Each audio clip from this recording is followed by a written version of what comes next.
ओम श्री गणेशाय नमः। आषाढ़ मास का 9वां दिन यह केवल एक और तिथि नहीं बल्कि आध्यात्मिक जागरण का एक तीव्र अनुभव है। यह दिन हमें भीतर से झकझोर देता है और पूछता है कि क्या तू अब भी बाहरी संसार में ही सत्य खोज रहा है या भीतर झांकने की हिम्मत की है। इस कथा दिवस में भक्ति की वह झलक मिलती है जिसमें प्रेम और त्याग की कसौटी पर जीवन खरा उतरता है। यह दिन हमें उस कथा की ओर ले जाता है जहाँ एक सामान्य मनुष्य अपने जीवन की सबसे कठिन परीक्षा में श्री प्रभु का नाम नहीं छोड़ता। यह बताता है कि जब इंसान का हर सहारा छूट जाता है तब भी यदि उसके पास हरि नाम की डोरी होती है तो वह अंधकार को पार कर सकता है। कथा हमें यह भी सिखाती है कि जब संसार पीठ दिखाए तब हरि नाम ही सच्चा सहारा बन जाए। आज की कथा में वह भाव उभरता है जो हमें दर्शाता है कि परमात्मा कभी किसी को उसके कर्मों का केवल दंड नहीं देता बल्कि अवसर देता है स्वयं को बदलने का, अपने भीतर की देव को पहचानने का। 9वां दिन हमें आत्मचिंतन की ओर उन्मुख करता है। यह पूछता है कि क्या हम केवल कर्म कांड में उलझे हैं या हमने सच में अपने अंतर को भगवान का मंदिर बनाया है। इस दिन की कथा आत्मा के उस मौन स्वर को जगाती है जो बरसों से दबा बैठा है, बस प्रभु के एक पुकार का इंतजार करता है। तो आइए इस 9वें दिन की कथा का अमृत पान करें और भक्ति की इस सीढ़ी पर एक और कदम रखें, प्रभु के और निकट। हरि भक्ति की अंतिम सत्य है। जय जय श्री हरि। आषाढ़ मास की कथा हम सबके जीवन को प्रकाशमय करे।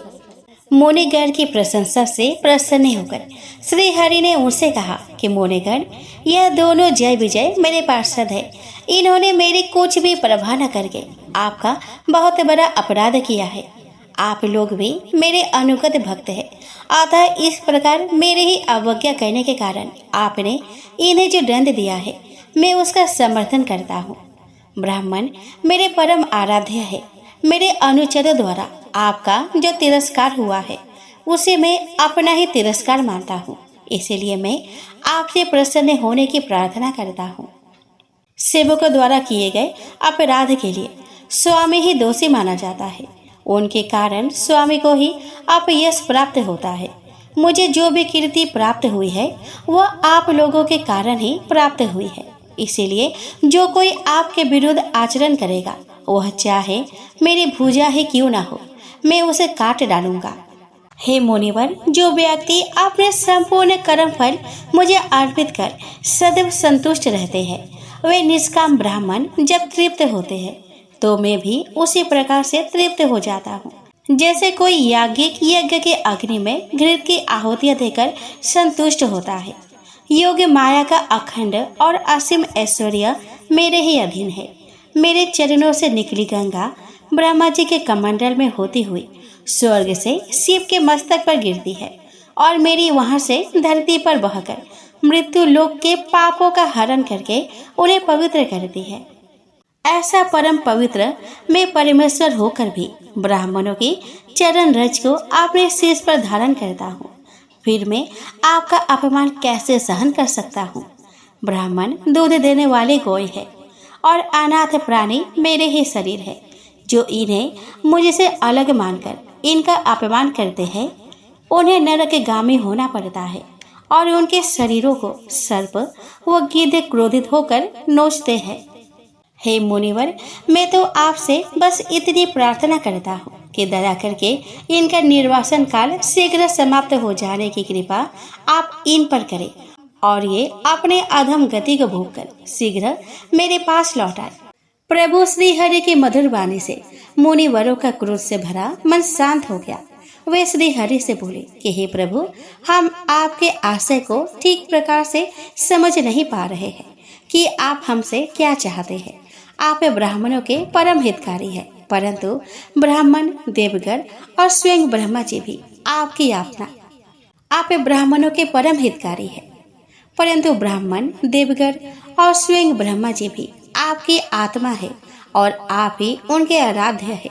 यह सनातन धर्म आपसे ही उत्पन्न हुआ है।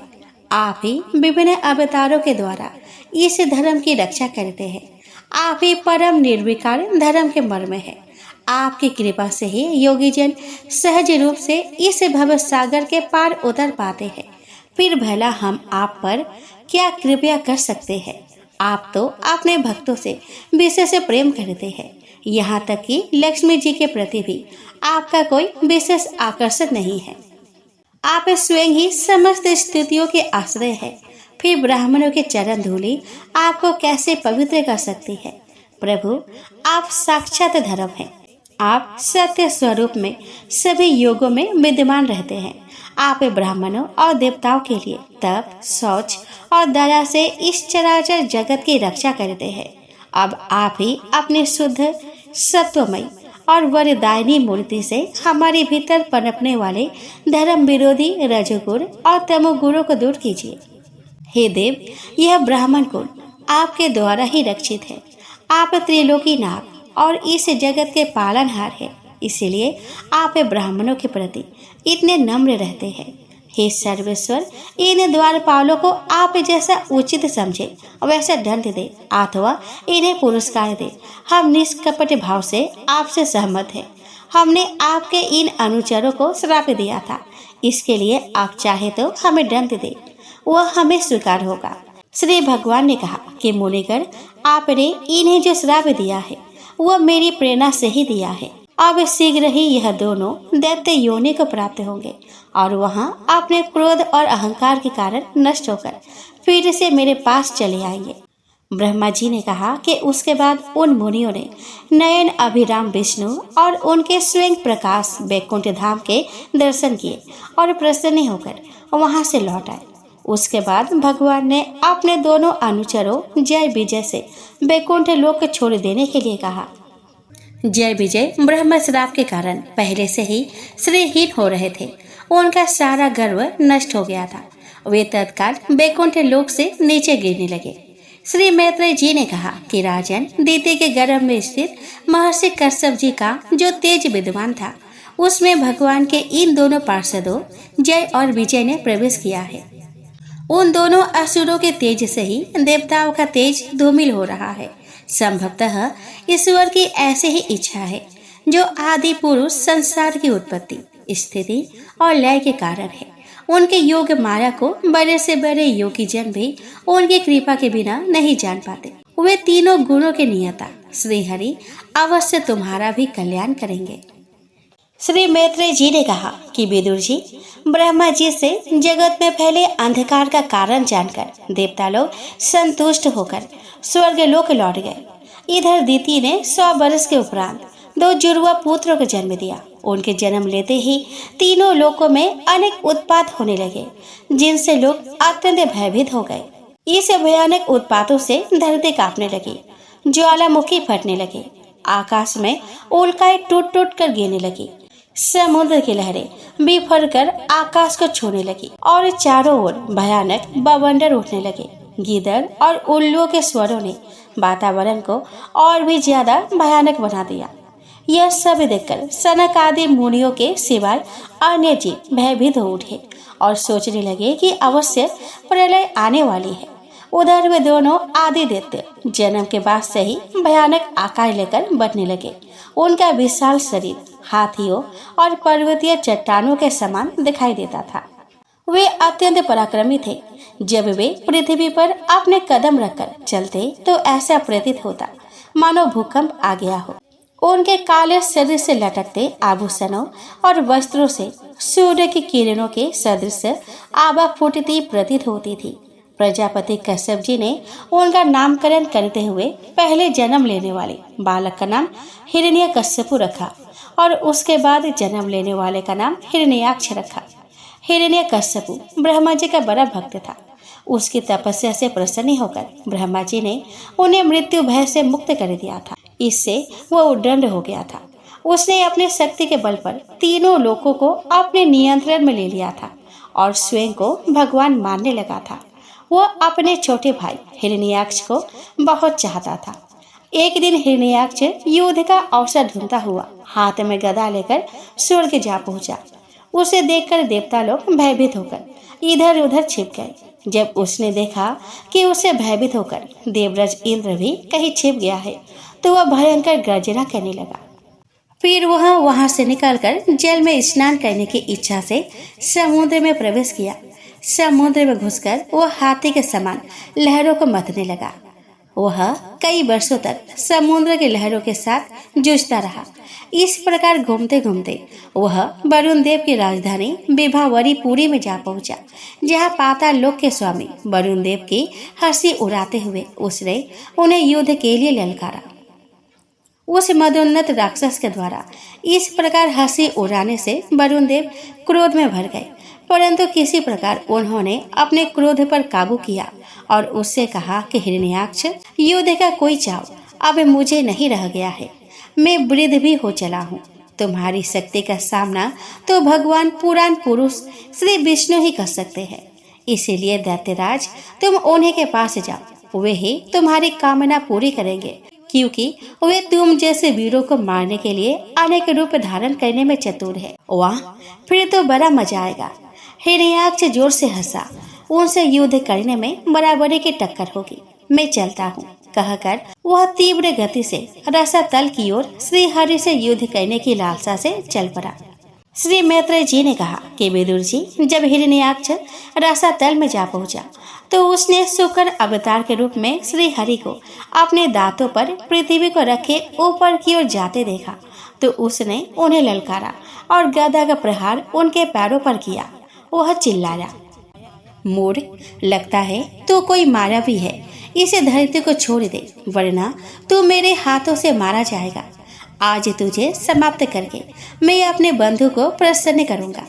भगवान वराह ने हिरण्याक्ष के कटु वचनों पर ध्यान नहीं दिया और धरती को जल से बाहर निकाल लाया। उन्हें जल से बाहर जाते देखकर वह चीखा कि अरे जंगली पशु, कायर, तुझे भागते हुए लज्जा नहीं आ रही? साहस है तो मुझसे युद्ध कर। भगवान ने पृथ्वी को जल के सतह पर स्थित कर दिया और पलटकर हिरण्याक्ष से कहा कि अरे नरपिशाच, सच में ही हम जंगली जीव हैं और तेरे जैसे ग्राम सिंह यानी कि कुत्तों को ढूंढते फिरते हैं। दुष्ट वीर पुरुष, तुझ जैसे मृत्यु पास में बंधे हुए आत्म प्रशंसा करने वाले अभागे जीवों की परवाह नहीं करते। हम में ऐसा साहस कहा जो हम तुझ जैसे वीर पुरुष का सामना कर सके। तुझसे बैर बांध कर हम भला कहाँ जा सकते हैं, लेकिन तू निराश मत हो। तू हमें मारकर अपने भाइयों का शोक दूर करके उन्हें हर्षित कर। देर मत लगा, प्रहार कर मुझ पर। मैत्रेय ने कहा कि विदुर जी, जब भगवान ने रोष में भरे उस राक्षस का खूब परिहास उड़ाया तो वह तिलमिला उठा। उसने बड़े वेग से दौड़कर वराह भगवान पर गदा का प्रहार किया, किंतु भगवान ने उसके प्रहार से अपने को तिरछा करके बचा लिया। इससे हिरण्याक्ष और भी ज्यादा क्रोधित हो उठा और पागलों की भांति गदा घुमाने लगा। तब वराह अवतार श्री हरि ने कुपित होकर बड़े वेग से हिरण्याक्ष की ओर छलांग लगाई और दोनों आपस में भिड़ गए। तब बहुत देर तक दोनों लड़ते रहे। तब ब्रह्मा जी ने प्रकट होकर श्री हरि से उस दुष्ट राक्षस को मार डालने की प्रार्थना की।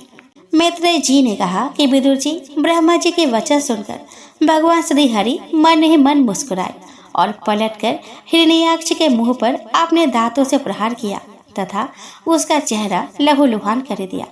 हिरण्याक्ष वराह भगवान के प्रहार से बौखला गया और क्रोध में भरकर उनकी ओर देखने लगा। उधर देवताओं ने श्री हरि से विनती की कि हिरण्याक्ष का वध शीघ्र कीजिए, परंतु तभी हिरण्याक्ष ने अपने भारी गदा से वराह भगवान के शरीर पर प्रहार किया। गदा का प्रहार को वराह भगवान ने सहन कर लिया और पलटकर पुनः अपने दांतों को हिरण्याक्ष के पेट में गिरा दिया।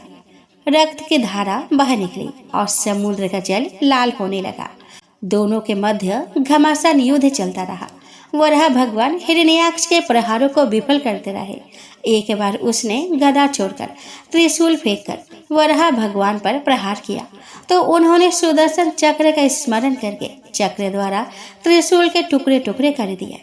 उसके बाद हिरण्याक्ष ने अनेक मायावी प्रहारों से वराह भगवान का वध करना चाहा, किंतु हर बार वह मायापति श्रीहरि से पराजित होकर बौखला जाता। उसका क्रोध बढ़ता ही जा रहा था।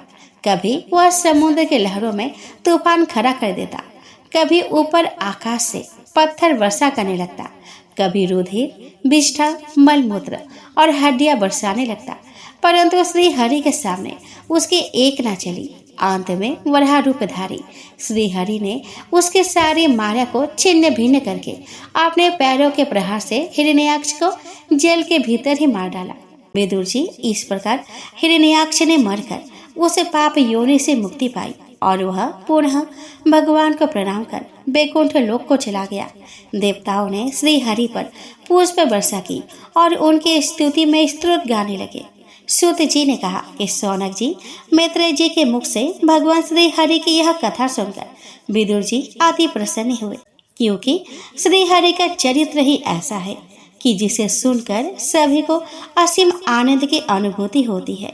जो भी उनके शरण में जाता है वे तत्काल उसकी रक्षा के लिए नंगे पांव भागे चले आते हैं। एक बार एक हाथी जल में प्रवेश करके जल क्रीड़ा कर रहा था। तभी उस जल में रहने वाले ग्रह ने गजराज का पैर पकड़ लिया और उसे पानी में खींचना प्रारंभ कर दिया। गजराज को मुसीबत में देखकर हथनियां चिंगराने लगी। उसने एक एक कर अपने साथियों की ओर देखा। सभी विवश थे। जेल में प्रवेश कर ग्रह के मुख से उसे छुड़ाने की कोई हिम्मत नहीं जुटा पाया। इस पर भी गजराज निराश नहीं हुआ। उसने अपने मन को श्री हरि के चरणों में लगाया। उसने जल में से एक कमल का फूल अपने सूर्य से उठाया और भगवान श्री हरि को आर्त स्वर में पुकारा। गजराज के पुकार पर भगवान श्री हरि विष्णु नंगे पैर गरुड़ पर सवार होकर भागे आए और उन्होंने अपने सुदर्शन चक्र से ग्रह का सिर काट डाला। इस प्रकार अपने भक्त गजराज की उन्होंने रक्षा की। सौनक जी, भगवान श्री हरि दुष्ट पुरुषों पर कभी प्रसन्न नहीं होते। पृथ्वी का उद्धार करने वाले वराह रूप श्री हरि के इस लीला प्रसंग को जो पुरुष सुनते हैं और सुनाते हैं वे ब्रह्म हत्या जैसे घोर पाप से भी सहज छूट जाते हैं। यह प्रसंग अत्यंत पवित्र, धन और यश देने वाला है और कामनाओं की पूर्ति करता है, असीम शक्ति प्रदान करता है।